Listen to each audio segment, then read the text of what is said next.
Go find your basket of fruit and pick out an apple you think looks good. Now, using a sharp cutting knife, carefully cut the apple at a slight diagonal so that it slices right through the center of the apple core. While we're here, let's save 2 of the seeds because we'll be needing them later. Now that we've got our 2 halves, let's take the side that still has the bottom attached and place it face down on a cutting board. We'll need to place 2 butter knives perpendicular with the top and bottom of the apple. Now we can carefully cut down along one side of the apple core until the knife bottoms out on our makeshift spacers, then use the spacers as a guide to gently cut in from the side. When the 2 cuts meet, you'll have an apple wedge that pops right out. And while we're here, let's cut a piece from the other side the same way. Now our goal with these is to cut out 3 more L-shaped wedges about 1/4 inch thick. And this time, rather than cutting in sideways toward your fingers, try turning the piece over so you can cut downward and meet the first cut at the bottom. Now with a little wiggle, a new apple wedge should break free.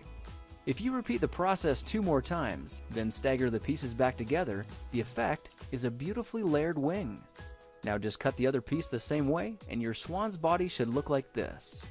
To make a place for the head, all we need to do is carefully cut into the front of the body and gently lift the pieces out to reveal a clean and fairly deep groove.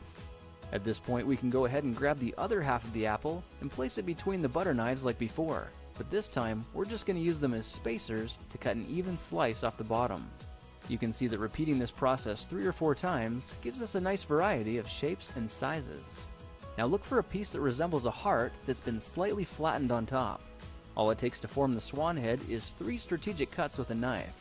I made 1 angled cut to form the head, a horizontal cut to form the neck, and 1 slanted cut at the bottom for the base. Now you should be able to see how this is coming together, and to clean it up a bit, just use your knife to round off the sharp edges. All that's left now is to place the apple seeds where you think the eyes should go, then use the side of a butter knife to press them firmly into position. When both eyes look good, simply drop the neck into place, and you're done. You've just created a beautiful and decorative apple swan. I spritzed mine with a bit of lemon juice to help prevent it from turning brown, then put it on display to show off for our dinner guests later that night. If you try using different apples, you'll get a nice contrast of colors, and every bird will look a little bit different.